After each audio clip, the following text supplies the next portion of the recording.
तो अभी कुछ अपने द्वारा लिखी गई लाइनें अगर आपकी हैं खुद की, तो वो ज़रा सुनाइए। सर 2 लाइन्स रिकॉल कर पा रही हूँ और इट गोज़ लाइक, इन लफ्ज़ों के पीछे की कहानी दुनिया को सुनानी है, कुछ यूँ मुझे अपनी तकदीर बनानी है, नहीं होगा तो कह दूँगी रब से, थोड़ी कमी थी अभी जान और लगानी है।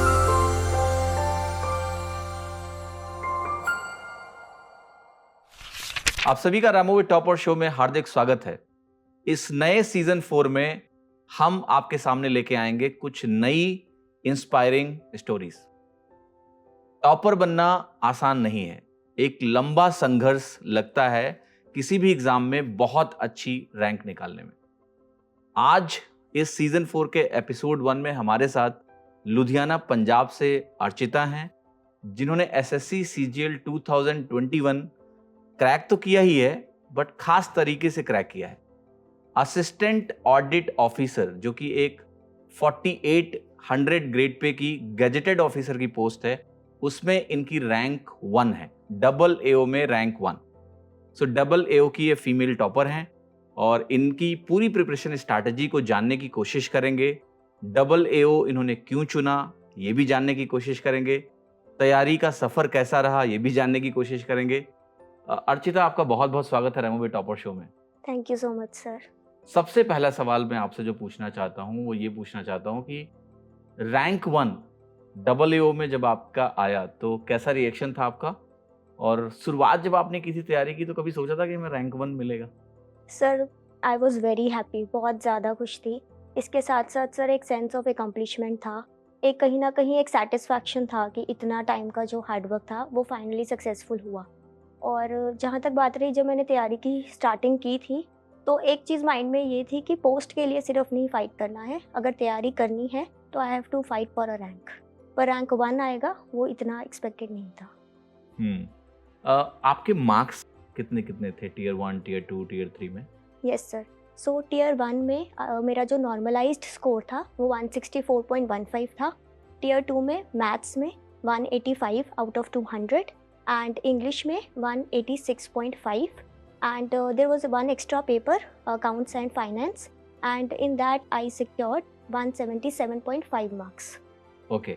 सो अर्चिता, एक क्वेश्चन मेरा और भी है कि आपके जो मार्क्स हैं टीयर 2 में इतने शानदार मार्क्स हैं, टीयर 1 में इतने शानदार मार्क्स हैं, आपको लिस्ट 3 की भी कोई भी पोस्ट मिल जाती? यस। ठीक है। तो आपने लिस्ट 3 की जो पोस्ट होती हैं, जो इंस्पेक्टर पोस्ट होती हैं, या फिर एमईए में लोग जाते हैं, एएसओ इन सीएसएस, है यस ना, सर। तो आपने ये पोस्ट क्यों नहीं ऑप्ट करी? क्योंकि अक्सर लोगों का झुकाव इधर भी होता है लिस्ट 3 में यस काफी, तो आपने असिस्टेंट ऑडिट ऑफिसर को प्रेफरेंस क्यों दी? सर, सबसे पहला जो फोरमोस्ट रीज़न था वो ये था, मेरा कॉमर्स बैकग्राउंड था, जिसकी वजह से मेरा जो इंटरेस्ट था वो फाइनेंस में एंड इकोनॉमिक्स में बहुत ज़्यादा था। तो इसीलिए ऑडिट कहीं न कहीं एक रिलेटेड फील्ड है। आप ऑडिट करते हैं, अकाउंट्स की चेकिंग करते हैं, तो इस वजह से मेरा इंक्लिनेशन स्टार्टिंग से ऑडिट की तरफ था। और ये बहुत अच्छा पॉइंट है कि देखिए, इनका जो सिलेक्शन है पोस्ट का, वो इंटरेस्ट बेस्ड सिलेक्शन है। कुछ टॉपर्स का लोकेशन बेस्ड सिलेक्शन होता है, यस। उनका इंटरेस्ट होना, उनको लोकेशन चाहिए। Yes sir. कुछ टॉपर्स का सिंपल सा ये होता है कि उनको इंस्पेक्टर पोस्ट चाहिए क्योंकि उनको फील्ड जॉब चाहिए, कुछ लोगों को डेस्क जॉब चाहिए। लेकिन आपका सिलेक्शन इंटरेस्ट बेस्ड है कि वो आपकी स्ट्रीम से मैच कर रहा है, और ये वंडरफुल है क्योंकि यहाँ मुझे लगता है सबसे ज़्यादा जॉब सेटिस्फैक्शन है यस। कि जिस चीज़ में आप इंटरेस्टेड हो उस चीज़ में जा रहे हो।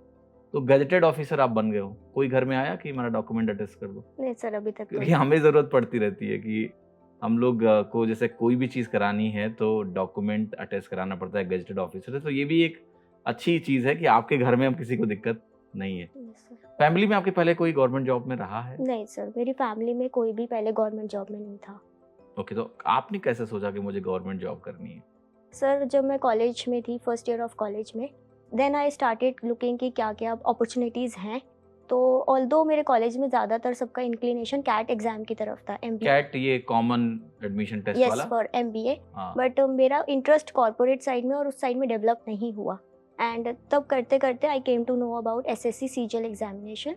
और फिर जब जैसे-जैसे मैंने पैटर्न को स्टडी किया, आई रियलाइज्ड कि this is the where I can prove myself. तो ये एसएससी का ज्ञान आपको सर्च करके खुद से मिला या किसी ने और बताया आपको? नहीं सर, मुझे इंटरनेट के थ्रू, गूगल से ही मैं सर्च करती थी, सो उसी के through I came to know about this exam.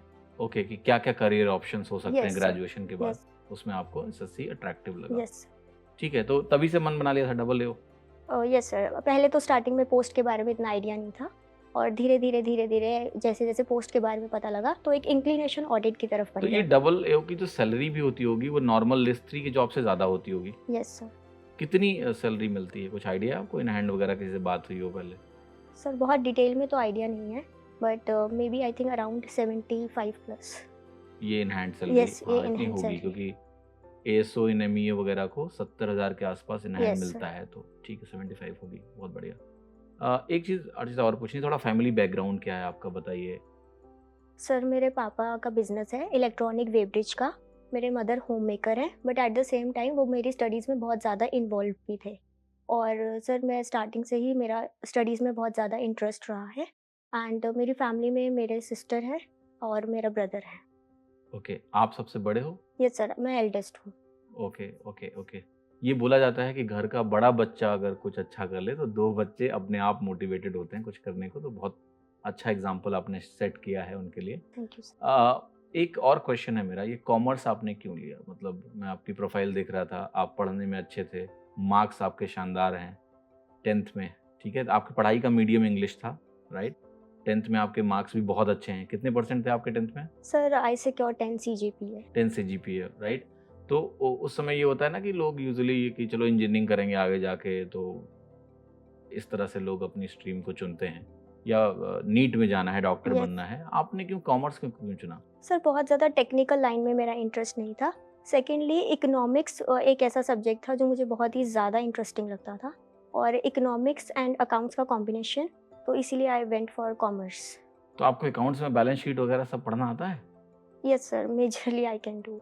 That's great, क्योंकि ये चीज़ है कि मुझे आज तक समझ में नहीं आता है कि हमारे सामने जब बैठते हैं हमारी फाइनेंस की टीम या अकाउंट्स की टीम और वो बैलेंस शीट वगैरह मैं देखता हूँ तो मेरा दिमाग इधर उधर हो जाता है, ठीक है? यस। तो ये एक अच्छी स्किल है, बहुत बढ़िया। थैंक थोड़ा सा बताइए आप अपना कि पढ़ाई में आपका इंटरेस्ट जो आपका तो शुरू से रहा है।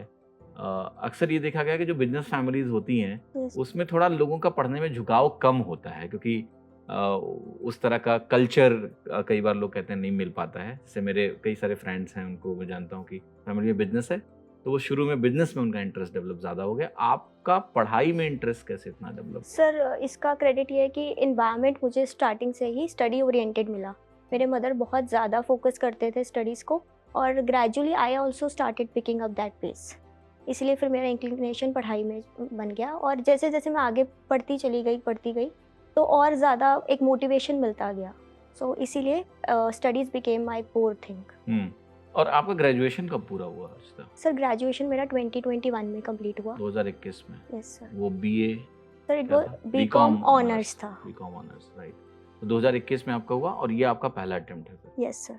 ठीक है, यानी आपने कुछ तैयारी फाइनल ईयर के साथ करी होगी। यस सर, मैंने स्टार्ट किया था लास्ट ईयर ऑफ कॉलेज में। ओके, ये कौन सा पीरियड था? सर 2020-2021 के अराउंड। 2020-21 के अराउंड, ठीक है। सो अब मैं थोड़ा सा आपकी तैयारी पे आता हूँ कि किस तरह की तैयारी आपने करी, और मैं जितने भी व्यूअर्स हैं, स्टूडेंट्स हैं, उनको बताना चाहता हूँ कि हम अर्चिता से एएओ पोस्ट के बारे में भी पूछेंगे कि क्या होता है ये, किस तरह की जॉब होती है, क्या रोल्स एंड रिस्पॉन्सिबिलिटीज़ हैं, ताकि बच्चे समझ पाएँ कि अगर आपको असिस्टेंट ऑडिट ऑफिसर बनने का मन है तो वो जान पाएँ। इनसे हम फाइनेंस एंड इकोनॉमिक्स वाला जो पेपर है उसके बारे में भी पूछेंगे कि उसकी तैयारी इन्होंने कैसे करी। तो पहले शुरुआत करते हैं अर्चिता, और सबसे पहले मैं आपसे एक सवाल यही पूछूंगा कि तैयारी का जो फेज़ आपने जब प्रिपरेशन स्टार्ट करी, राइट, तो कैसे पढ़ना शुरू किया, थोड़ा सा इसके बारे में बताइए। तो सब्जेक्ट वाइज पूछेंगे ज़्यादा बेहतर रहेगा, एक एक करके मैं आपसे पूछता हूँ। तो यस। सबसे पहले मैं आपसे ये जानना चाहता हूँ कि जनरल अवेयरनेस की प्रिपरेशन आपने कैसे करी। ये सवाल पहले मैं इसलिए पूछ रहा हूँ, पहले मैं यूजुअली मैथ्स पूछता था, यस। क्योंकि अब जनरल अवेयरनेस मेंस में आ गया मेंस में आ 2022 गया। से, तो अब उसको इज्जत मिलनी चाहिए ना, ठीक है? वेटेज बढ़ गया। तो मैं पूछना चाहता हूँ आपसे कि जनरल अवेयरनेस का जो पेपर था उसकी तैयारी आपने कैसे करी, क्या सोर्सेज थे आपके? सर सबसे पहले तो मुझे बहुत ज़्यादा फैक्ट्स याद नहीं होते थे, तो इसीलिए मैंने स्टार्ट किया एनसीईआरटीज़ के साथ, ज्योग्राफी एंड हिस्ट्री की एनसीईआरटीज़ के साथ। तो वहाँ से मैंने बेसिक्स क्लियर किए। किस क्लास की एनसीईआरटी थी वो? Sir 9th to 12th। 9th to 12th, yes sir, 9 to 12 की एनसीईआरटीज़ थी। उसके बाद सर ग्रेजुअली जैसे जैसे अंडरस्टैंडिंग डेवलप हुई, फिर मैंने लूसेंट को पिक किया और इसके साथ एक बुक थी ब्लैक बुक ऑफ जीएस। सो मैं क्या करती थी कि मैं पहले ब्लैक बुक ऑफ जीएस में से टॉपिक देखती थी। जैसे लेट्स से अगर इंडस वैली सिविलाइजेशन है, तो इंडस वैली सिविलाइजेशन के क्वेश्चंस पहले देख लिए and based upon that Lucent से मैं उसको रिवाइज करती थी। And then I use to go for the quizzes. तो मैंने बहुत से जीएस के क्विजेस लगाए थे, टॉपिक बेस्ड क्विजेस, और डिफरेंट प्लेटफॉर्म्स पे। ओके, तो स्टार्टिंग के लिए आपने लूसेंट और ये जो बुक आप बता रहे हो ब्लैक बुक, ये यूज यस किया हुआ है, यस और प्लस ढेर सारी क्विजेज वगैरह आपने दी हुई हैं यस ताकि आप कह रहे हो कि आपको रटने का दिक्कत था, यस क्विजेज के थ्रू वो चीज़ वो रिकॉल चीज़ रिकॉल हो जाती है। बहुत कम टाइम में आप ज़्यादा क्वेश्चंस प्रैक्टिस कर लेते हो और डिफरेंट आपको पता लग जाता है कि हर एक ऑप्शन के बारे में आपको डिटेल में पता लगता है। ठीक है। दूसरा जो सेक्शन है और उसकी बात करते हैं रीजनिंग की। Yes sir. रीजनिंग फिर से अब ये भी मेंस में आ गया है। रीजनिंग की तैयारी आपकी कैसे थी? सर रीजनिंग के लिए स्टार्ट किया था मैंने कुछ रैंडम यूट्यूब वीडियोस से, एंड धीरे धीरे मैंने फिर प्रैक्टिस करना स्टार्ट किया किरण प्रीवियस ईयर बुक से, और उसके बाद सेक्शनल मॉक्स ज़्यादा से ज़्यादा लगाए। कुछ रीजनिंग के टॉपिक्स ऐसे हैं जैसे coding, decoding, alphabetical series, number series, जिनके लिए आपको एक लॉजिक की ज़रूरत पड़ती है। और कई बार ऐसा होता है आपने पढ़ लिया बट मॉक में आप जब उसको अटेम्प्ट कर रहे हो तो आप लॉजिक आपको स्ट्राइक नहीं कर रहा। सो फॉर दैट मैंने एक सेपरेट कॉपी बनाई थी, उसमें मैं एक एक करके सारे लॉजिक्स जो भी मुझे जहाँ से भी मिलते थे उन्हें मैं नोट डाउन करती थी। तो ऐसा अभी सेक्शनल स्ट्रैटेजी में आगे बढ़ते हैं कि आपने किन किन रिसोर्सेज का यूज़ किया अपनी तैयारी में। मैं सभी व्यूअर्स को ये बताना चाहता हूँ कि अर्चिता एग्ज़ामो प्रो सब्सक्रिप्शन की स्टूडेंट थी। इस सब्सक्रिप्शन में हमारे जितने भी वीओडी और लाइव कोर्सेज होते थे, सारे सब्जेक्ट्स के वो इस सब्सक्रिप्शन का पार्ट थे। तो एग्ज़ामो लर्निंग ऐप से इन्होंने एग्ज़ामो प्रो सब्सक्रिप्शन ले रखा था और उसमें से इन्होंने कोर्सेज को फॉलो किया है और अपनी तैयारी की है। सो अर्चिता, आपने एग्ज़ामो प्रो से जो सब्सक्रिप्शन आपने ले रखा था उससे कौन कौन से कोर्सेज पढ़े हैं और अपनी तैयारी में यूज़ किया है? सर सबसे पहले तो मैथ्स का स्पेशल 2020 बैच, तो मैं पहले बेसिक सारा कर चुकी थी by the time I completed college. उसके बाद सर जो मेरे गैप्स थे प्रिपरेशन में, मैथ्स की प्रिपरेशन में, उनके लिए मैंने उस बैच को यूज़ किया था। तो मैं सबसे पहले तो सारे जितने भी उसके पीडीएफ्स थे मैंने डाउनलोड किए, जितने भी क्वेश्चंस थे मैं सॉल्व करती थी, और फिर उसके बाद जहाँ मुझे दिक्कत आती थी तो I use to go back to the video solutions.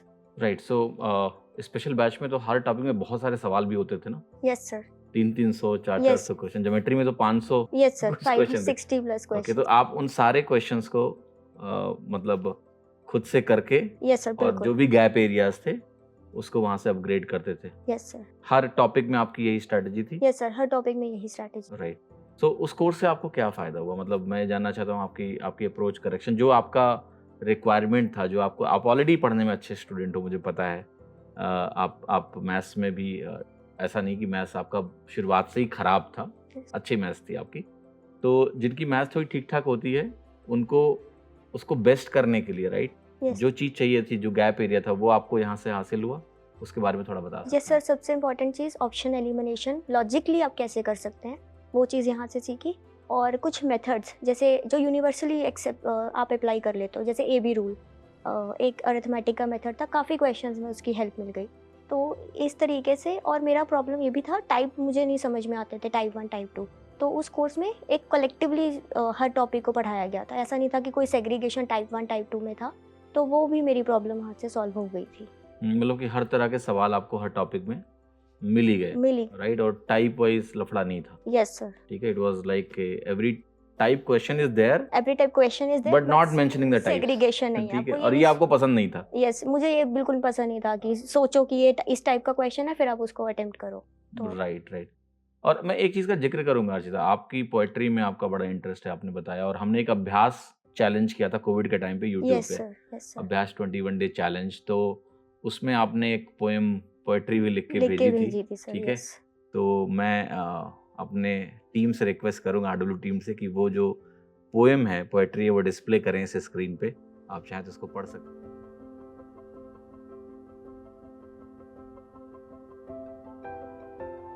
तो ये काफ़ी कनेक्टेड रही हैं हमसे। हम लोग ने एक जूम कॉल करी थी अभ्यास के लिए, अभ्यास भी। उसका भी आप हिस्सा थी उसमें, जूम कॉल में। सो काफ़ी स्टूडियस हैं, मेहनती हैं बहुत। अभी हमने ऑफ स्क्रीन बहुत लंबी बात करी है, ऑफ कैमरा, तो काफ़ी पढ़ाकू हैं। अभी हम आगे जानते हैं अच्छा, एक आपका अचीवमेंट आप बता रहे थे कुछ कि पंजाब यूनिवर्सिटी से आप गोल्ड मेडलिस्ट हैं। Yes sir. थोड़ा बताइए कैसे मिलता है gold medal? Sir BCom honours programme में, हाँ, और वहाँ से मैंने हर सेमेस्टर में बहुत अच्छा परफॉर्मेंस था, तो कलेक्टिव मार्क्स में I top the Punjab university. Rank 1 वहाँ भी। Yes sir. ये देखो रैंक 1 लाना इनकी आदत है, फितरत है कि रैंक 1 एग्ज़ाम में बैठना है। एंड आई थिंक ये एटीट्यूड ऑफ विनिंग भी है कि बैठना है यस तो सर। पूरा सब झोंक देना है यस आपको। सर। राइट, राइट, ठीक है। मैथ्स में और क्या-क्या रिसोर्सेज़ आपने यूज़ किए मैथ्स की तैयारी में बता सकते हैं आप? सर कैलकुलेशन के लिए, और उसके लिए मैंने मोहित गोयल सर का इंस्पेक्टर चालीसा करके एक बैच फॉलो किया था।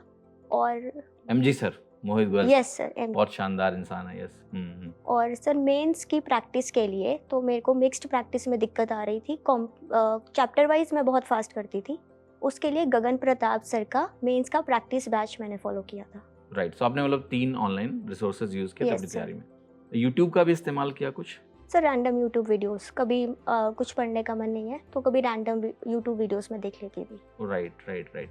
ठीक है। सो अर्षदा, आप आते हैं मैथ्स में, थोड़ा कुछ ऐसी चीज़ें हैं जिसमें जो एस्पिरेंट है वो बहुत सफ़र करता है, थोड़ा-सा उसके बारे में जानना चाहूँगा। जैसे एक चैलेंज होता है प्रैक्टिस का, यस सर। दूसरा चैलेंज होता है रिवीजन का, यस सर। ठीक है? एक स्टेज है कि आपको अपने कॉन्सेप्ट क्लियर करने हैं, यस सर। दूसरा स्टेज है कि आपको प्रैक्टिस करके उसको मजबूत करना है, तीसरा है कि उनको समय-समय पे रिवीजन करना है, रिवीजन ठीक करना है? है बिल्कुल। तो मैं इस पे आऊँगा। एक और रिसोर्स की मुझे जानकारी लेनी है, आपने क्या प्रीवियस ईयर क्वेश्चंस लगाए थे या नहीं लगाए थे? सर प्रीवियस ईयर क्वेश्चंस मैंने लगाए थे और बहुत अच्छे से सॉल्व किए थे। 2 बुक्स मैंने यूज़ की थी, एक तो 4200 प्लस बुक थी, एक मेंस के 1 मंथ पहले मैंने 9500 प्लस बुक यूज़ की थी, और I used to solve 300 questions a day. ये 4200 वाली बुक जो अभ्यास के बाद हमने लॉन्च करी थी, यस राइट? सर, वो मैं पहले कंप्लीट कर चुकी थी। ओके, ओके, 9500 प्लस बुक्स में कुछ एडिशंस थे, तो फिर मैंने दोबारा से उस बुक को फॉलो किया था मेंस के 1 मंथ पहले। Okay, for continuous practice. Yes तो सर। आपकी रिवीजन स्ट्रैटेजी क्या थी? बिकॉज़ बच्चा बड़ा परेशान हो जाता है कि ठीक है, प्रैक्टिस स्ट्रैटेजी भी मैथ्स की बताओ और रिवीजन स्ट्रैटेजी बताओ। सर प्रैक्टिस का मेन 2-3 सोर्सेस थे। एक तो जो मैंने बैच लिया था, उसके जो पीडीएफ्स थे, उसको मैं बार-बार सॉल्व करती थी। तो आपने सारे पीडीएफ का हमारे प्रिंट निकाल लिया था? यस सर, वो ओके, बहुत वो हैवी खुद एक बल्कि। किताब बन जाती है, यस सर, ठीक वो है? काफ़ी बल्कि फाइल थी। जी। और इसके साथ-साथ जो प्रीवियस ईयर क्वेश्चंस हैं, वो आई थिंक एक बाइबल है एसएससी की प्रिपरेशन के लिए, तो उनको मैंने बार-बार फॉलो किया था। तो जो बैच से आपने पीडीएफ निकाली थी हमारी क्वेश्चन की, सारे क्वेश्चन सॉल्व किए आपने? Sir yes, almost every. That's great, because तभी बेस्ट आउटकम भी आता है यस ना? सर। कि आपको छोड़ो मत उसमें, ठीक है? और प्रीवियस ईयर क्वेश्चन को आपने बार-बार किया, यस। ठीक है? तो कुछ टारगेट्स बनाते थे डेली, कैसे प्रैक्टिस करते थे आप थोड़ा बताओ? सर डेली के शॉर्ट टारगेट्स बना लेती थी। लेट्स से आज मैं मैथ्स का कोई चैप्टर पढ़ रही हूँ, परसेंटेज पढ़ रही हूँ, तो परसेंटेज में this 200 questions these I have to do, और आज ये कंप्लीट करने हैं। इसी तरह से इंग्लिश में कुछ वोकैब्स याद करनी है, तो शॉर्ट लिस्ट कर लिया, 30-40 ये वाले वोकैब्स हैं, इनको आज रिवाइज करना है। Similar goes with GS and with reasoning में भी किरण प्रीवियस ईयर की बुक से ये कुछ 30-40 क्वेश्चंस या जितना टाइम अवेलेबल है उस अकॉर्डिंग शॉर्टलिस्ट करके उनको आज फुलफिल करना है। ये टारगेट्स मेरे डेली के होते थे। कैलकुलेशन वगैरह के लिए कुछ अलग से एफर्ट डालते थे आप रोज? सर एक चीज़ तो I made it a point कि जब हम कोई क्वेश्चन सॉल्व कर रहे हैं तो आप उसका एंड आंसर तक पहुँचें, उसको बीच में गिव अप नहीं करना। और दूसरा सर मेंस से पहले, क्योंकि प्री से मेरी ये लर्निंग थी कि कैलकुलेशन बहुत इंपॉर्टेंट है, तो मेंस से पहले I used to devote 30 minutes every day to calculation. अच्छा, बैच में मैंने बहुत सारा फोकस किया है अप्रॉक्सीमेशन सिखाने में, यस सर। बहुत काम करता हूँ मैं कि ये कैसे अप्रॉक्सीमेट कर सकते हो, इसको ऐसे कर सकते हो। वो सारी चीज़ें आपने अपनी लर्निंग में इनकॉर्पोरेट करी थी? यस सर, जितना बेस्ट पॉसिबल हो सकता था आई यूज्ड टू ग्रैब और उसको इनकॉर्पोरेट करने की मैं ट्राई करती थी। Okay, okay, okay, right. और कोर्स में कई बार मैं बहुत गहरा पढ़ा जाता हूँ कुछ टॉपिक्स को, यस। तो वहाँ आपको लगता था ये कुछ ज़्यादा ही नहीं पढ़ा रहे हैं, नहीं या सर, अच्छा लगता था? सर मैं इंटरेस्ट से पढ़ती थी, जो भी पढ़ती थी, हाँ, तो मुझे अच्छा लगता था। ठीक है। और कई बच्चे बोलते हैं कि मैं कई बार बहुत गुस्सा हो जाता था, आपको वीडियो में ऐसा कुछ देखने को मिला? नहीं सर। गुस्सा नहीं देखने को नहीं मिला? सर। ठीक है, चलिए ठीक है, फिर आप बहुत सिंसियरली आपने पढ़ाई करी है, ग्रेट। आते हैं नेक्स्ट चीज़ जो कि बहुत इंपॉर्टेंट है, वो है इंग्लिश का सेक्शन। Yes sir. इंग्लिश आपकी पहले से कैसी थी? आप इंग्लिश मीडियम स्कूल से पढ़े हो, यस सर। तो क्या इंग्लिश समझने में आपको कोई दिक्कत हो रही थी या कंफर्टेबल थे आप? Sir understanding point of view से मैं बहुत कंफर्टेबल थी इंग्लिश में। उसका रीज़न ये भी था कि मैं न्यूज़पेपर रेगुलर फॉलो करती थी। बट जब आप एसएससी की प्रिपरेशन तो करते हो। न्यूज़पेपर आपने कब से पढ़ना शुरू किया? सर कॉलेज फर्स्ट ईयर से ही। Okay, college very good. First year से ही पढ़ती थी। और एक चीज़ ये होती है, बट जब आप एसएससी या किसी भी कॉम्पिटिटिव एग्जाम की प्रिपरेशन करते हो तो आपको उस एग्जाम के साथ इंक्लाइंड होकर तैयारी करनी होती है। तो ग्रामर की कुछ बुक्स मैंने फॉलो करी and vocabulary again word power made easy और एक black book of English vocabulary. कुछ गैप्स जो थे वो श्रीकांत सर के कोर्स से मैंने कवर किए। जो एग्जामो प्रो में कोर्स था श्रीकांत यस सर का, यस तो वहाँ जैसे गैप्स कुछ बता सकते हो आप, कहाँ आप स्ट्रगल कर रहे थे और उस कोर्स को आपने यूज सर किया? जैसे वर्ब एडवांस का एक टॉपिक था तो एसपी बख्शी से नीतू सिंह मैम की बुक से मैंने पढ़ लिया था, बट जब उसको आप अप्लाई करने जाते हो तो कुछ ना कुछ कन्फ्यूजन्स क्रिएट हो रहे थे, तो वो सब मैंने फिर सॉर्ट आउट कर लिए थे उस बैच से। श्रीकांत सर के कोर्स से। Yes sir. Very good. एक चीज़ मैं आपसे और पूछना चाहूँगा अभी यहाँ पर कि जो इंग्लिश के रिसोर्सेज बता रहे हैं, थोड़ा बुक लिस्ट आप थोड़ी बता दो कि ग्रामर में एग्जैक्टली कौन कौन सी बुक आपने यूज़ करी। कोर्स आपने बोल दिया कि आपने श्रीकांत सर का यूज़ किया, वीडियो कोर्स। बुक्स इसके अलावा क्या क्या थी उसके बारे में सर थोड़ा? 3 मेन बुक्स के बारे में I would like to tell. एक तो था एसपी बख्शी का बुक ऑब्जेक्टिव जनरल इंग्लिश, और सेकंड थी नीतू सिंह मैम की प्रिंट टू पैरामाउंट वॉल्यूम 1, और प्रैक्टिस के लिए एमबी पब्लिकेशंस के 195 सेट्स। ओके, 195 सेट्स हैं उसमें, यस सर। तो पीवाईक्यू वगैरह सब उसमें कवर हो सर वो जाते हैं। पीवाईक्यू के एसएससी के जितने भी प्रीवियसली आस्क्ड एग्जाम्स हैं उन्हीं के सेट्स उस बुक में तो गिवन उसको है। आप बार बार रिवाइज भी करते थे? यस सर, काफ़ी वो बल्कि बुक थी बट मैंने बहुत ज़्यादा उसको रिवाइज किया था, और उसका एडवांटेज ये भी मिला था कि मेरी इंग्लिश में स्पीड बहुत इंक्रीज हो गई थी। इंग्लिश में मतलब स्पीड बढ़िया। Yes sir. वोकैबुलरी के शब्द कैसे रटते थे आप? भूल नहीं जाते हैं सारे? सर सबसे पहले तो मुझे इंटरेस्ट नहीं बना था वोकैबुलरी में स्पेशली, तो वर्ड पार मेड इजी जब मैंने स्टार्ट किया फॉलो करना तो रूट वर्ड्स ने बहुत हेल्प किया इस चीज़ में। और सेकेंडली टू मेमोराइज समथिंग तो मैं उसको एग्जाम्पल सेंटेंसेस में कन्वर्ट कर लेती थी। सो अच्छा, इंग्लिश में अभी जो आप बात करें कि आप सेंटेंसेस बनाते थे वर्ड sir. से, उससे वो चीज़ें याद रहती थी, ये बहुत अच्छी स्ट्रैटेजी है। Can you tell some example for this? Sir, one I can recall is, let's say there is a word fortify. So how you can use it कि in ancient times the people used to fortify their settlements as to protect them from invaders. तो वो फिर visualise हो गया ना कि Sir, वो yes, settlement वो को प्रोटेक्ट करने के लिए चारों तरफ उन्होंने उसको फोर्टिफाई Fortify कर कर रखा है। दिया, kind of एक प्रोटेक्शन क्रिएट कर दिया। And I think the moment you make sentence there is a visualization, right? Yes sir. क्योंकि बिना पिक्चर के आप सोच ही नहीं पाते हो, Yes है ना? sir. ठीक है। एंड मैं भी एक एग्जांपल दूंगा। बहुत कुछ शब्द ऐसे हैं जो मैंने इस टेक्निक से याद किए और कभी मैं भूल ही नहीं पाया, तो मैं एग्जांपल आपको दे रहा हूँ। मैंने एक वर्ड बहुत पहले, जब आई थिंक इंग्लिश हमने पढ़ना शुरू किया था, बहुत कमजोर था मैं इंग्लिश में, तो एक शब्द होता है रूब्रिक, RUBRIC। तो इसका मतलब जो था वो लेना देना होता था कि कोई चीज़ जिसका हेडलाइन या मेन पॉइंट्स, ठीक है, मतलब किसी भी चीज़ का। तो मैंने इसको कैसे याद किया था उस टाइम पे कि रूब्रिक को मैंने ब्रेक किया रेड ब्रिक, Red ठीक brick. है। फिर अब इसकी मीनिंग हेडलाइन से है कि मतलब जो मेन पॉइंट्स हैं किसी चीज़ Main के वो point. क्या है। तो मैंने ऐसा इमेजिन किया कि लेट्स से मेरे पास न्यूज़पेपर आई है, राइट? और न्यूज़पेपर का जो न्यूज़पेपर में हेडलाइंस होती हैं, Yes right? sir. तो न्यूज़पेपर में मैंने देखा, ऐसे विजुलाइज किया कि जैसे न्यूज़पेपर है द हिंदू, The Hindu. तो वो द हिंदू में जो द हिंदू है वो रेड ब्रिक से लिखा हुआ है। Okay. तो आई विजुलाइज इन दैट वे कि वो द हिंदू रेड ब्रिक से जो है द हिंदू The लिखा हुआ है। Hindu. अब ये इतना पावरफुल इमेजिनेशन है ना कि मैं इसको कभी भूल ही नहीं पाया। Yes sir. तो आप जितने भी स्टूडेंट्स हैं, बहुत सारे टेक्निक्स हैं, निमोनिक्स हैं, वगैरह वगैरह हैं, बट आई थिंक आप जब खुद ये काम करते हो कि आप खुद क्रिएट करते हो तो दिमाग पे एक तगड़ा इंप्रेशन बनता है। Yes. मेमोरी तभी तेज होती है या कोई चीज़ ज़्यादा टाइम तक रिकॉल होती है जब उसका इंप्रेशन तगड़ा हो। तो अगर आप खुद से कुछ क्रिएट करोगे, जैसे मैंने आपको एक एग्जांपल दिया, मैंने खुद से क्रिएट किया था और मैं कभी भूल ही नहीं पाया वो शब्द, और शायद ज़िंदगी में कभी भूल भी नहीं पाऊंगा। तो ये टेक्निक है कि visualization Visualization. Using in sentences. मैं भी इस चीज़ को यूज़ करता था कि कैसे आप सेंटेंस में किसी शब्द को याद कर लें। प्रोसेस लंबा है, लोग बोर हो जाते हैं और आई थिंक फेडअप भी हो जाते हैं, but this is the best process, क्योंकि अल्टीमेटली अगर रिटेंशन ही नहीं है वोकैबुलरी तो का फिर उसका तो कोई किस काम का benefit नहीं। है ना? वोकैबुलरी तो रिटेंशन का गेम है। और मैं कुछ अपने दोस्तों के बारे में जानता हूँ अर्चिता, जिन्होंने हमारे इंजीनियरिंग के टाइम पे उन्होंने पूरी डिक्शनरी रट मारी थी इसी तरीके से। Okay. They had their own process. Process. Word देख रहे हैं, देन उसको फिर वो कहानी बना रहे हैं, उसके कहानी। पीछे की रिलेट कर रहे हैं। और एक और देखा है कि ऑब्सेशन होता है जिनको वोकैबुलरी बनानी होती, कि उनके साथ ये है कि एक होता है, मैं कहता हूँ पैसिव प्रोसेस, एक होता है active Active process. learning. Yes sir. Passive process ये हुआ कि आपने एक टाइम डिसाइड कर रखा है, 1 घंटा मुझे वोकैबुलरी पढ़नी है। Yes. मैं पैसिव बोल रहा हूँ, मतलब कुछ लोगों के लिए यही एक्टिव प्रोसेस होगा। अब मैंने क्या देखा है उन लोगों को जिनकी वोकैबुलरी बहुत अच्छी है और कम टाइम में उन्होंने वोकैबुलरी इंप्रूव की, उनका प्रोसेस ऐसे एक्टिव प्रोसेस था कि उन्होंने अपने आप को ऐसा ट्रेन कर लिया था कि कोई भी नया शब्द कहीं भी मिलेगा तो हमें उसकी मीनिंग देखनी है। Okay. मैंने ऐसे लोगों को देखा जो डिक्शनरी, तब फ़ोन में डिक्शनरियाँ नहीं हुआ करती थी, तो मोटी डिक्शनरी ऑक्सफोर्ड की लेके चलते थे साथ में, कोई शब्द नया मिला तो खोल के देखेंगे। Okay.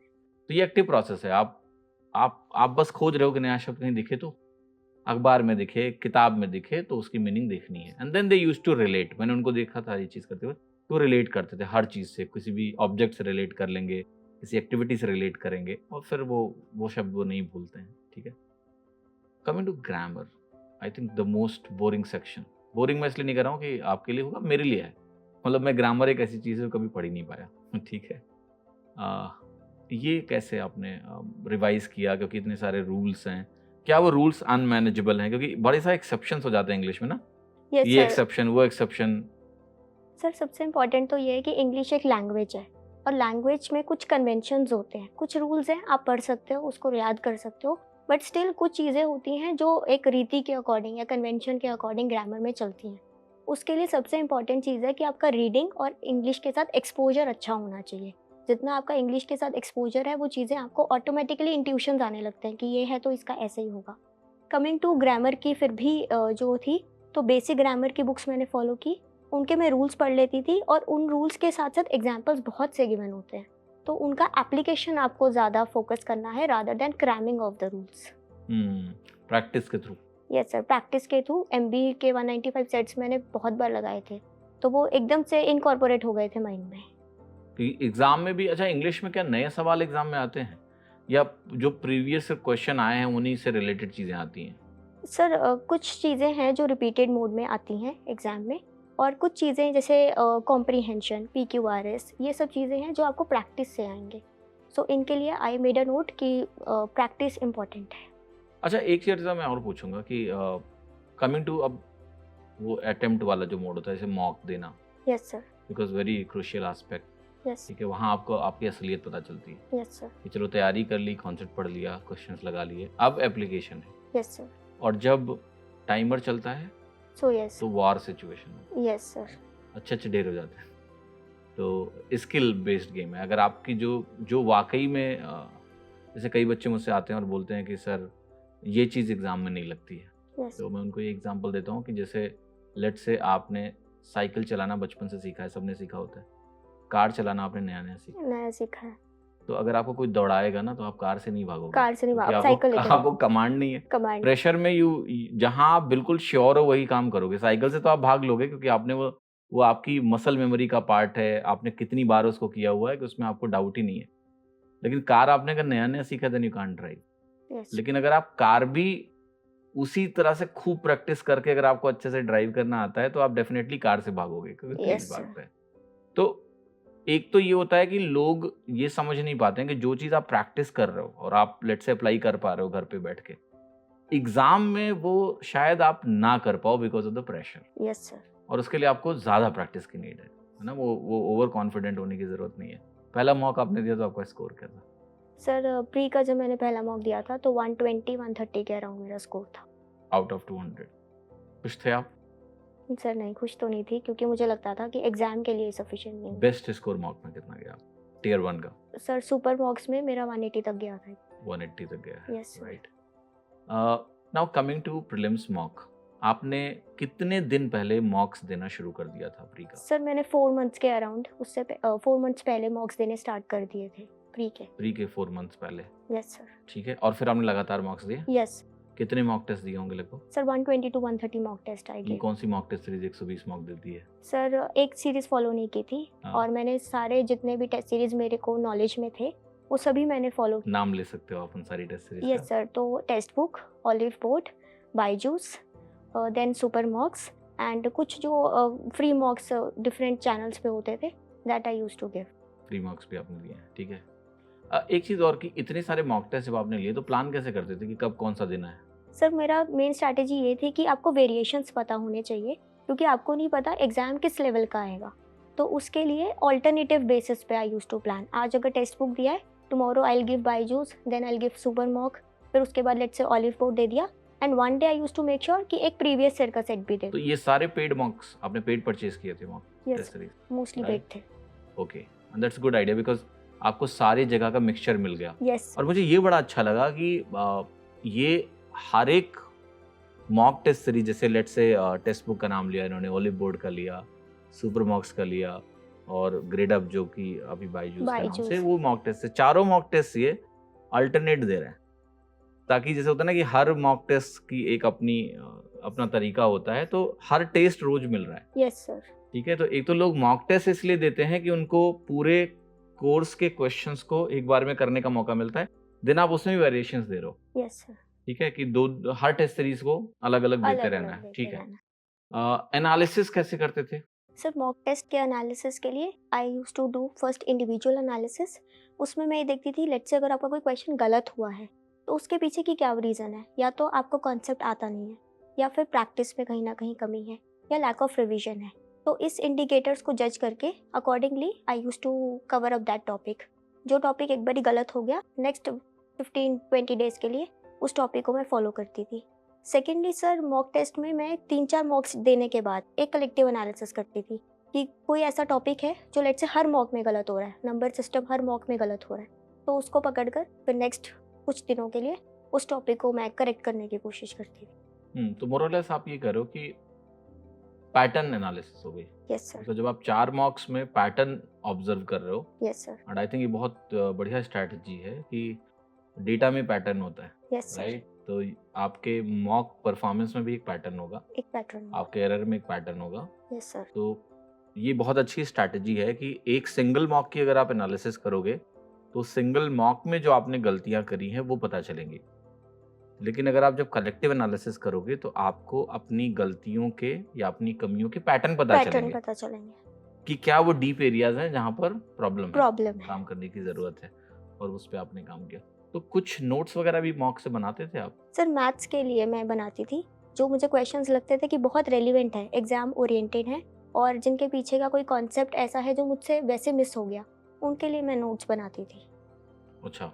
Yes sir. और उनको बाद में आप रेफर करते थे? यस सर, वीकली उनको रिवाइज कर लेते। बाकी टॉपिक्स में, जैसे सब्जेक्ट में, इंग्लिश में, जीए में? सर जीएस में मैंने कोई नोट्स नहीं बनाए, उनको वहीं से जो सोल्यूशन है उसी को अच्छे से एक बार गो थ्रू कर लिया।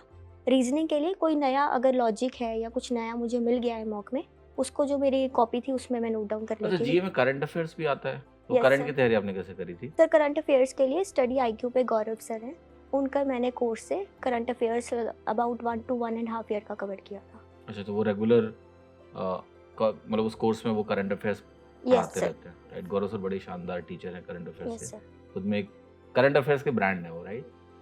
बहुत बढ़िया। अर्चिता, एक चीज़ और कि तैयारी में 3 अगर मैं चीज़ों को डिवाइड करूँ, एक होता है पहली बार पढ़ना, यस सर। एक होता है प्रैक्टिस करना, 4 बोलते हैं लेट्स से, रिवाइज sir. करना, यस सर। और चौथा हो गया मॉक। यस इसमें सबसे इंटरेस्टिंग पार्ट आपको क्या लगता है, सबसे बोरिंग पार्ट क्या लगा? सर, सबसे इंटरेस्टिंग लगता था कोई चीज़ को नई में फर्स्ट टाइम पढ़ना, वो चीज़ मुझे सबसे अच्छी लगती थी। और बोरिंग में मैं रिवीजन से थोड़ा ज़्यादा भागती थी, कि बार बार बार रिपीट करना। बट वो बहुत क्रूशियल पार्ट है, क्योंकि अगर आपने एक बार पढ़ लिया और अगर आपने रिवीजन नहीं किया, फिर आप उसको एग्जाम में प्रॉपरली अप्लाई नहीं कर सकते। तो रिवीजन एक चैलेंज था, उसके लिए फिर मैंने शॉर्ट नोट्स बनाए। लेट्स से मैथ्स है तो उसकी एक अलग से फॉर्मूला कॉपी मैंने बना ली थी प्री से पहले, और थ्रू आउट मेन्स भी उसने मुझे बहुत हेल्प किया। अच्छा, एक चीज़ और पूछना है कि नोट्स बनाना, जैसे ये बहुत चैलेंजिंग पार्ट है, मतलब मेरे Yes, ख्याल sir. से, बिकॉज चलो ठीक है, कॉन्सेप्ट पढ़ना तो ठीक है, सबको पता है कौन Yes, कौन से sir. कॉन्सेप्ट पढ़ने हैं। नोट्स कैसे बनाना है, कितना लिखना है? जैसे कई बच्चे मुझसे पूछते हैं कि सर ये बताओ कि नोट्स मैथ्स के बनाएं तो क्या सारे क्वेश्चन नोट करें? क्योंकि आप पेड कोर्स में थे, मैं आपसे पूछना चाह रहा हूँ कि आपने हमारे कोर्स से नोट्स कैसे बनाए? सर सबसे पहले तो शीट का प्रिंट आउट निकाला, शीट्स के वो ज़रूरी है मेरे ख्याल से फॉलो Yes, sir. करने के लिए कोर्स, ठीक है? Yes sir. उसके बाद उनके सॉल्यूशंस थे, वो मैं लिख लेती थी। वो मैं बहुत ऐसे रैंडम सॉल्व करती थी, कोई भी रफ कॉपी पे, ऐसा नहीं था कि उसके फेयर नोट्स बनाए। बट कुछ क्वेश्चंस थे जो बहुत इंपॉर्टेंट लगते थे, मार्कर क्वेश्चंस मार्क करके रखती थी, उनके मैं सेपरेट नोट्स तो वो बनाती कितने थी। परसेंट क्वेश्चन होते होंगे? जैसे मैं एग्जांपल ले रहा हूँ, ज्योमेट्री में हमने 500 के ऊपर क्वेश्चंस कराए हैं यस थियरी सर। के अलावा, तो उन 500 से ज़्यादा क्वेश्चंस में आपने कितने परसेंट क्वेश्चन को फेयर कॉपी में नोट्स बनाए थे? Sir I think 70 to 80 question मैंने Okay. नोट्स बनाए होंगे। रफली 10 से 15% क्वेश्चंस, उससे थोड़ा ज़्यादा सर, उससे थोड़ा 20-25% होंगे। 20% मान लेते हैं, ठीक है? Yes, अब sir. लगभग आप लगा लो कि 500 में 100 क्वेश्चन के आपके ज्योमेट्री के नोट्स हैं। यस तो ये मैंने इसलिए पूछा है कि लगभग जब नोट्स बनाओ तो कितने क्वेश्चंस को नोट करना है, तो ऐसा नहीं सारे क्वेश्चन को नोट्स में लिखते रहोगे फिर पूरा टाइम उसी में चला जाएगा। उसी में चला तो 10 से 20% एक बेंचमार्क मान के आप चल सकते हो कि उतने चीज़ों को सिलेक्ट करना। और इसका एक वो भी है बड़ा इंटरेस्टिंग, एक पैरेटो प्रिंसिपल है, आपने कभी नाम नहीं सुना तो मैं बता देता हूँ। पैरेटो प्रिंसिपल कहते हैं 80-20 रूल। 80-20 रूल एग्जैक्टली, तो वो कहता है कि 80% of the result comes from 20% of the effort. तो ये कहीं भी अप्लाई होता है, राइट? तो जैसे कोई भी कंटेंट आप पढ़ रहे हो तो उस कंटेंट में शायद वो 20% ही कंटेंट होगा जो रिवीजन बार बार उसको चाहिए। Yes sir. और वो 20% अगर आप आइडेंटिफाई कर लो तो आपके रिवीजन का जुगाड़ हो गया। Yes sir. तो ये नियम आज के एपिसोड में आपको हम दे रहे हैं कि आप 80-20 रूल अपने नोट्स में लगाओ। 80% इन्फॉर्मेशन को नोट्स में लिखने की जरूरत नहीं है, वो चीज आपको कहीं ना कहीं कॉमन सी लगेगी। बाकी आप 20% को नोट करिए, ठीक है? और बाकी विषयों में नोट बनाते थे आप, जीए वगैरह में भी? सर इंग्लिश के लिए मैंने बनाए थे ग्रामर के नोट्स, जीए के लिए, स्टैटिक जीके के लिए, क्योंकि मैंने परचम क्लासेस यूट्यूब चैनल को फॉलो किया था, वहाँ से स्टैटिक जीके के नोट्स मैंने बनाए थे। परचम में मैम पढ़ाती है? Yes sir. क्या नाम है मैम का? Richa ma'am. Richa ma'am, okay. तो स्टैटिक आपने वहाँ से पढ़ा है? स्टैटिक वहाँ से किया।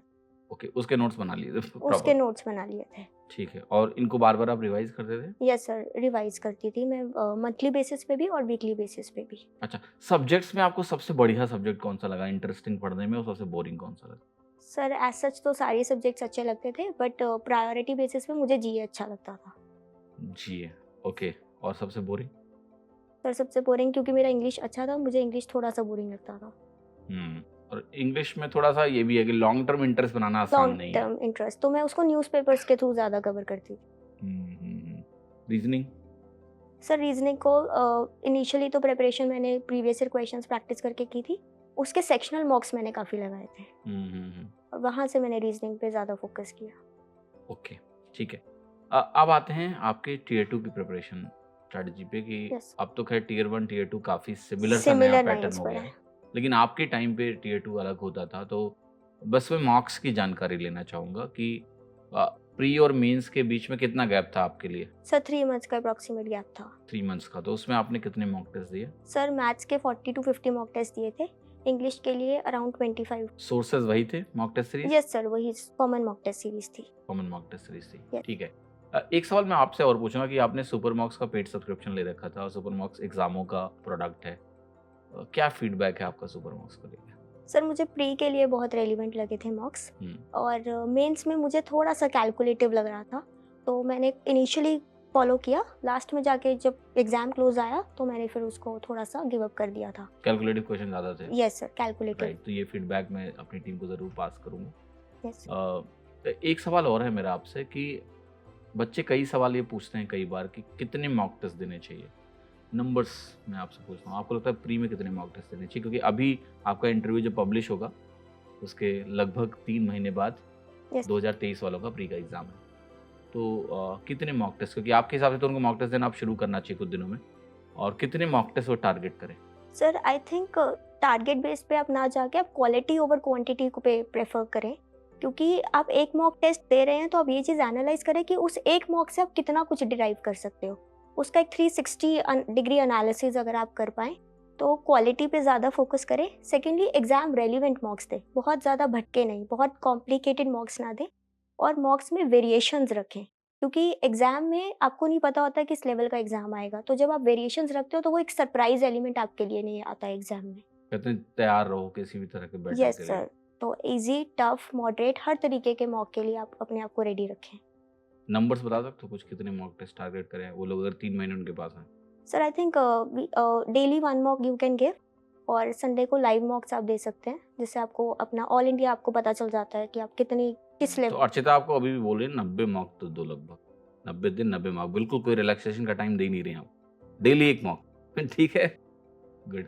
आते हैं अब थोड़ा सा तैयारी के साइड पे, कुछ और चीज़ें जो बच्चे जानना चाहते हैं कि भाई टॉपर्स जो है वो किस तरह का रूटीन फॉलो करते हैं। तो आपका रूटीन कैसा होता था? मतलब एक बहुत ही वेल प्लान्ड रूटीन होता था कि इतने बजे से इतने बजे तक मुझे ये पढ़ना है, इतने बजे से इतने बजे तक ये पढ़ना है, ऐसा कुछ होता था रूटीन? नहीं सर, मैं बहुत ज़्यादा प्लानिंग पे बिलीव नहीं करती थी, मेरा ज़्यादा फोकस रहता था जो भी चीज़ कर रहे हैं एग्जीक्यूशन में बेस्ट पॉसिबल तरीके से उसको करें। तो शॉर्ट टारगेट्स ज़रूर बनाती थी मॉर्निंग में कि आज इंग्लिश का इतना पढ़ना है, मैथ्स का इतना, रीजनिंग इतना, जीएस इतना, बट ऐसा कुछ फिक्स्ड टाइमिंग नहीं होता था कि 3 से 4 यही पढ़ रहे हैं, तो वो चीज़ नहीं थी। उसमें मैं थोड़ा फ्लेक्सिबिलिटी रखती थी। औसतन कितने घंटे पढ़ते थे आप सर पर डे? सर वैसे कभी टाइम देखा ही नहीं पढ़ते हुए, but to give a number I think 10 to 12 hours होते होंगे। 10 से 12 घंटे। Yes sir. वो इफेक्टिव स्टडी आवर्स थे या उसमें डिस्ट्रैक्टेड आवर्स भी थे? नहीं सर, इफेक्टिव स्टडी आवर्स थे, बट उसमें जैसे कोई वीडियोस अगर आप देख रहे हो तो वो इंक्लूडेड थे। मतलब हाँ, मतलब कुल कुल पढ़ाई, चाहे वो कोचिंग वाली पढ़ाई हो, ऑनलाइन कोर्स वाली यस पढ़ाई हो, सर, सब चाहे मिला के सेल्फ 10 से स्टडी 12 हो। घंटे। 10 से 12 घंटे हो गए। ओके।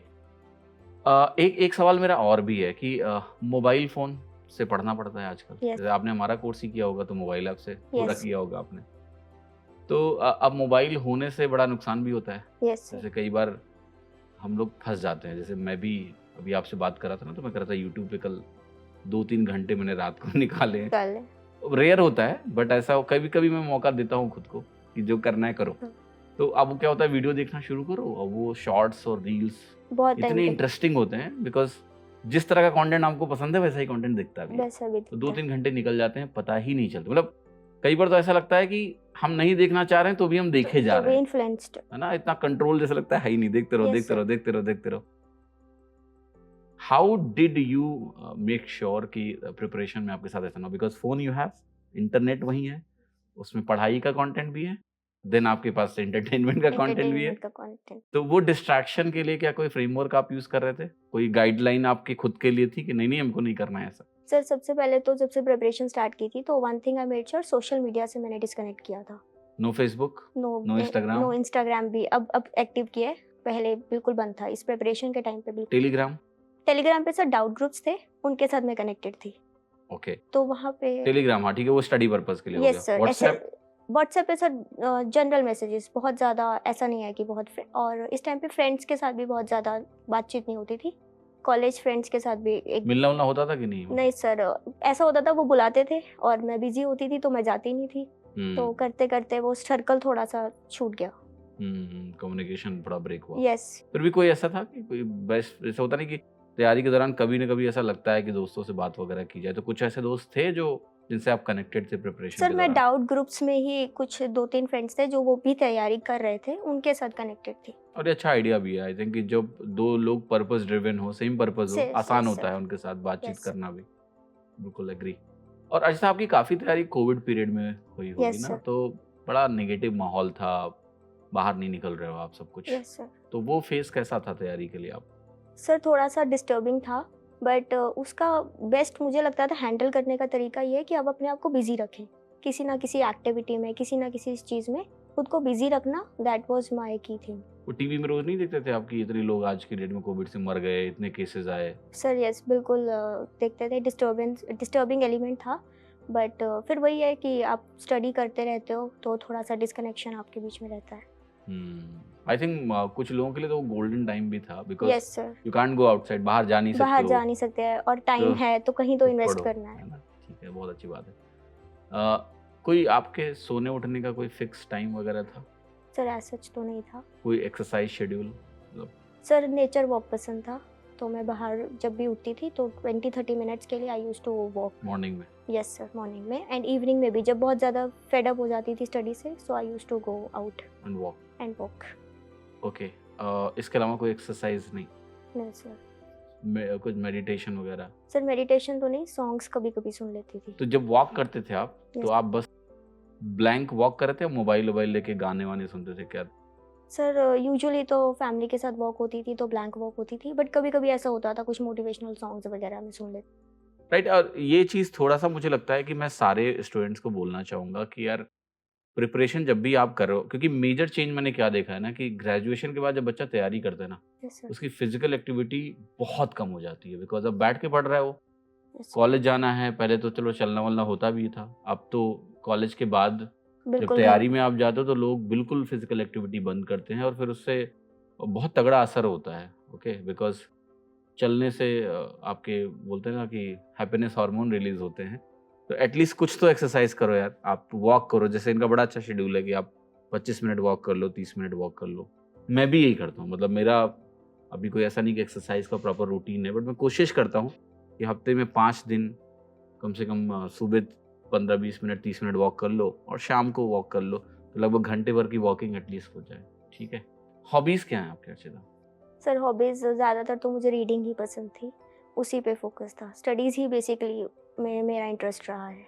और घर में आप बड़ी बहन हो, यस ठीक है, सर। एक छोटी बहन है, एक यस छोटा भाई है, यस सर। तो इन लोगों से लड़ाई वड़ाई होती थी? सर थोड़ी बहुत होती रहती थी, थोड़ी बहुत, but I think it keep दबदबा है आपका बड़ी बहन वाला है? नहीं, नहीं, कोई दबदबा नहीं है। नहीं सर। अच्छा, कुछ समझते नहीं वो लोग। नहीं सर, ऐसे मान भी लेते हैं, अच्छा अच्छा, आप कोई बात बोलोगे तो मान जाएंगे। मान भी लेते हैं। यस। और माता जी को जैसे होता नहीं, हेल्प की जरूरत होती थी तो बोलती थी, तो आप करते थे तैयारी के दौरान, या नहीं कि हम पढ़ रहे हैं हम नहीं करेंगे कुछ भी हेल्प? नहीं सर, मैं बिल्कुल करती थी। कभी ऐसा हुआ कि पढ़ाई करने के बहाने से, काम से बचने के लिए आपने पढ़ाई करने का बहाना किया?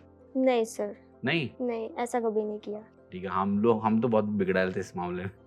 कई बार घर वाले को लगता था कि इसको बाहर भेजना है कुछ सामान मंगाने के लिए, तो बोलते हमको पढ़ाई करनी है, कर नहीं रहे होते थे, बट बोलते थे कि हमको काम ना करना पड़े। पर ठीक है, आपने पापा बहुत का भी बहुत मोटिवेशन रहा था। राइट। थोड़ा सा बताइए अपने पेरेंट्स के बारे में, कैसा कैसा जर्नी में, बिकॉज कोविड पीरियड बहुत फ्रस्ट्रेटिंग पीरियड था यस सर, सभी के बहुत लिए, एंड फ्रस्ट्रेटिंग था। और किस तरह का सपोर्ट आपको उनका मिला तैयारी में? सर सबसे पहली चीज़ तो ये थी कि कई बार तैयारी के दौरान आप फ्रस्ट्रेट हो जाते हो, आपका मन नहीं लगता है पढ़ाई में, तो पेरेंट्स का ये था कि दे कुड सेंस इट कि हाँ ऐसा कुछ है, तो वो मोटिवेट कर देते थे and then I used to get back to the studies. Hmm और यही आई थिंक सबसे बड़ा सपोर्ट था, और जो भी रिसोर्सेज वगैरह चाहिए होते थे तो वो पापा के थ्रू ही सारे आते थे, वही लेकर आते थे। राइट। कोई प्रेशर था कि निकालना एग्जाम इस बार? नहीं सर, ऐसा कोई प्रेशर नहीं था, मतलब नहीं सपोर्ट था, प्रेशर नहीं नहीं था। था, पर मुझे था कि यार first attempt should be the last attempt. ठीक है, एंड आफ्टर द रिजल्ट, जैसे होता ना, रिलेटिव्स होते हैं, यस सर। पड़ोसी होते हैं, यस सर। कैसा रिएक्शन था सबका रिजल्ट के बाद? Sir everybody was congratulating about it, hmm और they were also giving their blessings and all. That's wonderful. अच्छा, आपकी मदर से बात हो रही थी मेरी थोड़ी देर पहले, तो उन्होंने यस। कुछ बताया कि जो हमारी एक मैथ्स की 4200 वाली बुक थी, तो वो आपने कई बार सॉल्व करी है, और उसको लगाते वक्त आप कई बार फ्रस्ट्रेट भी हुए कि नहीं, कई बार ऐसा लगा कि नहीं हो रही है किताब, सॉल्व नहीं हो पा रही है, यस। क्वेश्चंस नहीं हो रहे हैं, फ्रस्ट्रेशन हो रही थी, yes sir.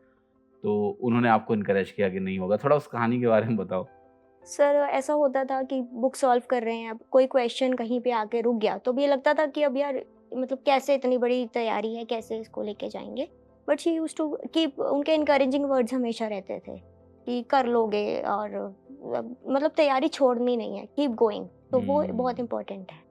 And I think parents का जो रोल है मेजर, वो यही है कि बच्चे को बस इनकरेज करते रहो, ठीक है, बिकॉज ये लॉन्ग प्रोसेस है, लंबा प्रोसेस है। इस लंबे प्रोसेस में कई ऐसे दिन होते हैं जहाँ लगता है नहीं हो पाएगा, यस। है ना, वो डाउट क्रिएट हो जाता है, सेल्फ कि डाउट। सेल्फ डाउट होता ही है, और वहीं ये काम आता है कि नहीं, कोई प्रेशर नहीं है आपके ऊपर, कम से कम बस काम करते रहो, हो जाएगा। हो ठीक है, ये yes। बहुत अच्छी बात।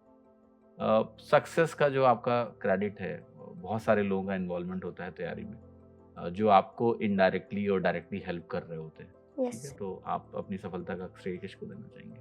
सर सबसे पहले तो मम्मी और पापा को देना चाहूँगी, उसके बाद स्टार्टिंग से लेके अब तक जितने भी टीचर्स ने मुझे पढ़ाया उनको क्रेडिट देना चाहूँगी। सो AAO में सेलेक्ट होने के लिए आपको एक एडिशनल पेपर देना पड़ता है, फाइनेंस एंड इकोनॉमिक्स का, ठीक है, तो उसके लिए जैसे कई बच्चे होते हैं ना जो AAO का कट ऑफ क्लियर कर लेते हैं, तो पूछते हैं कि सर पढ़ें क्या? ठीक है, यस सर। क्योंकि उसके बारे में कम लोगों को जानकारी है। जैसे आपको क्लियर होगा क्योंकि आपको वही लेना है, तो आप शुरू से उसकी तैयारी कर रहे हो। कई बच्चे होते हैं जो बीच में जागते हैं, यहाँ लिस्ट में नाम तो आ गया हमारा, अब वो फाइनेंस एंड इकोनॉमिक्स का पढ़ें तो कैसे पढ़ें? तो एक तो मैं ये जानना चाहता हूँ कि जो बच्चा उस बैकग्राउंड से नहीं है, मान लिया finance and Yes, sir. Economics वाले बैकग्राउंड से, उसको कितना टाइम लगेगा इस पेपर की तैयारी करने में? मतलब समझो कोई लड़का लिस्ट 3 के हिसाब से प्रिपेयर्ड है, या लिस्ट 3 का मतलब होता है एसएससी में जो ये इंस्पेक्टर और एएसओ वाली पोस्ट होती है, उसको लिस्ट 3 बोलते हैं, डब्ल्यू की लिस्ट अलग होती है। तो ये वो जो पेपर है, मान लिया कोई लिस्ट 3 के लिए तैयार है, उसको ये पेपर तैयार करने के लिए कितना टाइम लगेगा, और बेसिक कौन से बुक्स यूज करे वो? सर आई थिंक एक स्टूडेंट जो इस बैकग्राउंड से नहीं है 2 to 3 मंथ्स में इजीली बहुत अच्छा स्कोर कर सकता है। सबसे इम्पॉर्टेंट है कि आप अकाउंट्स एंड इकोनॉमिक्स के बेसिक्स कवर करें। उसके लिए जो बेस्ट सोर्स है that is class 11th and 12th की books, and I personally followed class 11th की एक बुक है PS Grewal for accountancy, 11th and 12th की माइक्रो एंड मैक्रो इकोनॉमिक्स की बुक। वो किसकी है? सर वो TR जैन। अच्छा, TR जैन की। Yes sir. तो एक किताब करो TR जैन की, मैक्रो और माइक्रो इकोनॉमिक्स के ले ले, और एक अकाउंटिंग की टीएस टीएस करेगा। ग्रेवाल की। ये वो 3-4 किताबें, 3 किताबें बस? यस सर, इसके अलावा कुछ टॉपिक्स हैं जो एडिशनल हैं, जैसे फाइनेंस कमीशन, सीएजी के बारे में। इन सब के लिए मैंने गूगल को फॉलो किया था, तो गूगल से ही मैंने पढ़ लिया था, क्योंकि मेरे पास आई थिंक 1 मंथ ही था जब मैंने डबल की तैयारी स्टार्ट की थी, तो गूगल से पढ़ लिया था।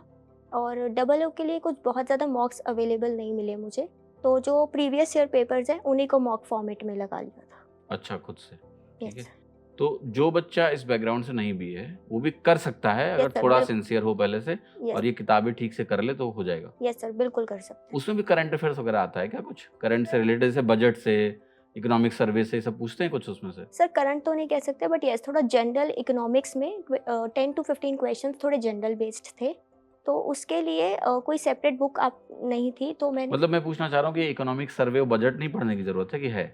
सर इतना डिटेल में आपको जाने की ज़रूरत नहीं है, और उसका ऐसा कोई फिक्स्ड रिसोर्स नहीं है जो मुझे मेरे नॉलेज में हो, बट मैं न्यूज़पेपर क्योंकि रेगुलर फॉलो करती थी, तो उसी से मेरे वो क्वेश्चंस टैकल हो गए थे। और उस पेपर में भी 200 क्वेश्चंस आते हैं?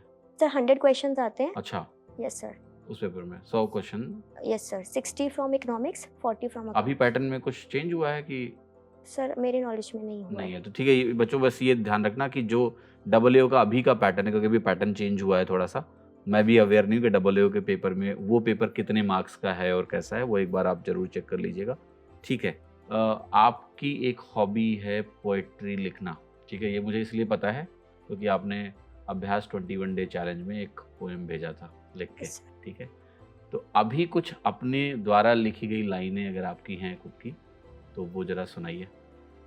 सर 2 लाइन्स रिकॉल कर पा रही हूँ, और इट गोज़ लाइक, इन लफ्ज़ों के पीछे की कहानी दुनिया को सुनानी है, कुछ यूँ मुझे अपनी तकदीर बनानी है, नहीं होगा तो कह दूंगी रब से, थोड़ी कमी थी अभी जान और लगानी है। और ये आपने प्रिपरेशन कॉन्टेक्स्ट में लिखा हुआ है यस कि सर। नहीं होगा इस बार तो तो कोई बात नहीं, और ये बड़ा अच्छा एटीट्यूड है। मैं इस एटीट्यूड को इसलिए सलाम करता हूँ क्योंकि कई बार क्या होता है ना कि when we fail, yes sir. लोग फेल्योर को टैकल करना नहीं जानते हैं, यस ठीक है। और ये चीज दिमाग में होना कि भाई तैयारी कर रहे हैं, बेस्ट दे सकते हैं, बेस्ट देंगे, देंगे। और अगर नहीं होगा तो तो कोई नेक्स्ट। बात नहीं, यस। ठीक है। भगवान से ही बोलेंगे कि फिर से जम लगाएंगे, शायद थोड़ी कमी रह गई। और थोड़ी ये बहुत बढ़िया, बहुत पॉजिटिव मैसेज के साथ ये लाइन से आप जो एसएससी के एस्पिरेंट्स हैं, जिनका सपना है कि ये नौकरी निकाल के कुछ बड़ा करना चाहते हैं, यस सर। बट तैयारी में हर्डल्स भी हैं और चैलेंजेस भी हैं, कंपटीशन भी इतना ज़्यादा है, डर तैयारी में लगता रहता है उनको, तो उनके लिए कुछ लाइनें अगर आप उनको संदेश दें कि वो भी आपकी तरह मेहनत करें और एक इतनी बढ़िया रैंक निकालें। तो सर जो भी अपकमिंग एसएससी के एस्पिरेंट्स हैं उनको मैं एक मैसेज देना चाहूँगी, एंड शुरू करूँगी अपनी फेवरेट लाइन से जो मुझे बहुत मोटिवेट करती थी, कि सूरज जैसा बनना है तो सूरज जैसा जलना होगा, सूरज जैसा बनना है तो सूरज जैसा जलना होगा, नदियों सा आदर पाना है पर्वत छोड़ निकलना होगा, कुछ समय लगेगा मगर संघर्ष ज़रूर सफल होगा, हर एक संकट का हल होगा, वो आज नहीं तो कल होगा। मैं कर सकती हूँ, आप भी बिल्कुल कर सकते हैं। 2-3 टिप्स के साथ आपको बताना चाहूँगी। आज के टाइम पे बहुत ज़्यादा कंटेंट अवेलेबल है, आप लिमिटेड रिसोर्सेज के साथ मैक्सिमम रिवीजन के साथ उसको फॉलो करें। सेकेंडली, बहुत सी स्ट्रैटेजीज आप देखते रहेंगे, बट एक चीज़ ये है कि आप अपनी स्ट्रैटेजी अपने अकॉर्डिंग खुद ड्राफ्ट करें। एंड लास्टली, प्रिपरेशन में कुछ ब्रेक्स आते हैं, कई बार हम डीमोटिवेटेड एंड डिजेक्टेड फील करते हैं, बट उन ऑब्स्टेकल्स से घबराएं नहीं और इस तैयारी में लगे रहें, keep going and success will be yours. अच्छा, आपसे बात करके बहुत मज़ा आया और आपकी पूरी जर्नी बहुत इंस्पायरिंग है। और मैं बार बार यही बोलता हूँ कि जब एक लड़की का सिलेक्शन होता है तो वो 100 और 1000 और लड़कियों को मोटिवेट करती है कि आप भी ये नौकरियाँ निकाल सकते हैं जो कहीं ना कहीं मेल डोमिनेटेड हैं, सरकारी नौकरियाँ मेल डोमिनेटेड हैं। और इन कंपटीशन में जब आप जैसे डबल की लिस्ट में अगर आप रैंक बनाए हो तो एक आप ब्रांड एम्बेसडर बन जाते हो, बहुत सारे लोगों को आप मोटिवेट करते हो कि आप भी आगे बढ़ सकते हो। And I think for our country to become the global power जिसकी हम बात कर रहे हैं, लड़कियों का आगे आना बहुत ज़रूरी है और बहुत सारी संख्या में बाहर आना बहुत ज़रूरी है। तो आपने खुद तो सिलेक्शन लिया ही है और शायद वो जो एक इन्वायरमेंट क्रिएट होने की ज़रूरत है क्योंकि दूर दूर बैठे जो पेरेंट्स हैं जिनको कई लोगों को लगता है हमारी बेटियां कुछ नहीं कर सकती हैं, और मुझे लगता है कि ऑनलाइन का ये फ़ायदा तो हो गया है कि जो पहले एक डर था कि बच्ची को बाहर नहीं भेज सकते, यस सर। और मुझे उसमें लगता है कि उसमें सारी पेरेंट्स की गलती नहीं है। थोड़ा केयर है और बहुत सारे कल्चरल इश्यूज़ हैं जो शायद आइडियली हमें बोलना आसान है कि क्यों नहीं भेज रहे हैं, बट हमें उनकी जनरेशन के हिसाब से भी सोचना होगा कि उनके अपने कारण हैं। बट ये शिफ्ट जो ऑनलाइन ने दिया है कि अब एक्सेस का प्रॉब्लम नहीं है, यस। कंटेंट प्रॉब्लम नहीं है, इंटेंट का प्रॉब्लम है। अब अगर उनको मेंटल सपोर्ट मिले लड़कियों को और सिर्फ इनकरेजमेंट मिले तो तो they can do it, and I think आप लोगों ने वो प्रूव किया है, और इससे बहुत सारे लोग अब बाहर निकलेंगे और करेंगे। तो रैमोबी टॉपर्स में हमेशा कोशिश करते हैं कि ज़्यादा फीमेल कैंडिडेट्स को बुलाएं, जो भी एपिसोड करें उसमें ज़्यादा से ज़्यादा ये मैसेजिंग जाए कि ज़्यादा से ज़्यादा लड़कियां कंपटीशन में बैठें, उनका रिप्रेजेंटेशन बढ़े। तो बहुत अच्छा लगा आपसे बात करके, और आप पूरी फैमिली के साथ आए हो, ये और भी बहुत अच्छी बात है, मेरे लिए स्पेशल है, क्योंकि अभी कुछ टॉपर्स आए हैं जो इनकी मदर्स आई हैं, 2 बार ऐसा हुआ है यहाँ पर, बट आप पूरी फैमिली के साथ आए हो, मम्मी पापा, छोटा भाई, छोटी बहन।